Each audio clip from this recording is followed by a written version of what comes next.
পরিস্থিতি মোকাবিলা করতে রাজ্য সরকার সম্পূর্ণভাবে ব্যর্থ। সেই কারণে যাতে বিরোধী রাজনৈতিক দল, সামাজিক সংগঠন, মানবাধিকার সংগঠন এবং হিন্দু সংগঠন তারা যাতে ওখানে ঢুকতে না পারে তার জন্য 165 ধারা লাগিয়ে রেখেছে। আমরা বারে বারে বলছি যে আপনারা প্যারামিলিটারি ফোর্স ডিপ্লয়েড করুন। এখানে প্যারামিলিটারি ফোর্স ডিপ্লয়েড হচ্ছে না এবং হিন্দুদের সংখ্যা কমে গেলে কি হতে পারে পরিণতি, সেটা বেলডাঙ্গা উদাহরণ। 100-র বেশি আহত হয়েছে, 200-র বেশি দোকান বন্ধ, 500-র বেশি বাড়ি ঘর ভেঙেছে, 50টার মতো ধর্মীয় প্রতিষ্ঠান, আস্থার জায়গা সনাতনী আক্রান্ত হয়েছে এবং ক্ষতিগ্রস্ত হয়েছে। মন্দারমণি উপাখ্যান পরিবেশ নাকি ভোটের রাজনীতি, দ্রুত বৈঠক নবান্নে।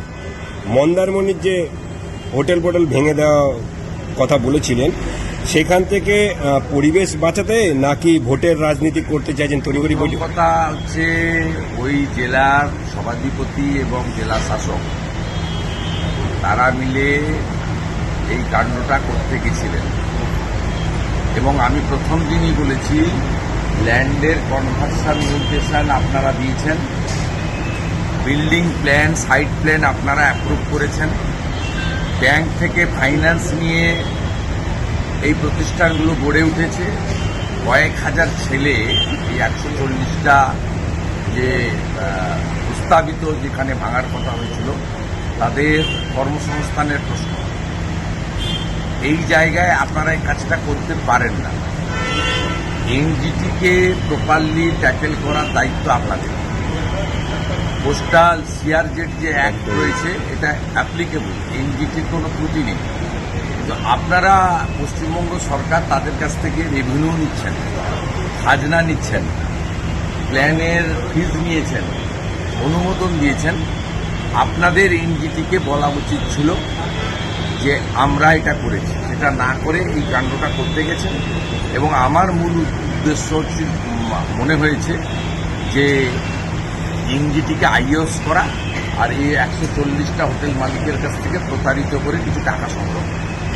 এখানে টাকা ছাড়া কোনো কাজ নেই। দীর্ঘদিন পরে দেখছি অতি সক্রিয় পুলিশ, একদিনে নাকা চেকিং করে 49টি আগ্নেয়াস্ত্র উদ্ধার। 49টি মালখানাতে ছিল, কোনোটা উদ্ধার হয়, ওগুলো মালখানাতে ছিল। মুখ্যমন্ত্রীকে খুশি করা তৃণমূল নেতারা, বিশেষ করে হিন্দু তৃণমূল নেতারা, তারা আতঙ্কিত হয়ে গেছে। সন্দেশখালীর হিন্দু এমএলএ আক্রান্ত হয়েছে, মিনাখার হিন্দু এমএলএ আক্রান্ত হয়েছে, কলকাতা কর্পোরেশনের হিন্দু কাউন্সিলর আক্রান্ত হয়েছে। তৃণমূলের হিন্দু নেতারা এখন আতঙ্কিত। তাদেরকে বুস্টাপ করার জন্য, তাদের যে মরাল ব্রেকডাউন হয়েছে এটা দেখানোর জন্য পুলিশের মালখানাতে অনেক এই ধরনের ভাঙা পচা, টিপলেও গুলি বেরোবে না এরকম বন্দুক থাকে। সেই মালগুলো বের করে দেখাচ্ছে। আর ভালো কাজ করলে ট্রেনিংয়ে যেতে হবে। যেহেতু দ্রোহের কার্নিভ্যালে গেট খুলে দিয়েছিলেন, তাই মুরলীধর শর্মাকে পাঠিয়ে দেওয়া হয়েছে ট্রেনিং। আজকে সিপিএম এর সিজিও অভিযান, তিলোত্তমা খুন এবং ধর্ষণের ন্যায় বিচারের দাবিতে সিপিএম সুন্দর করছেন। সিপিএম এর শনিবার দিন ভোটে জামানত আবার যাবে, চিন্তার কোনো কারণ নেই। এবং সিপিএমকে বলবো আগামীকাল নবান্ন অভিযান।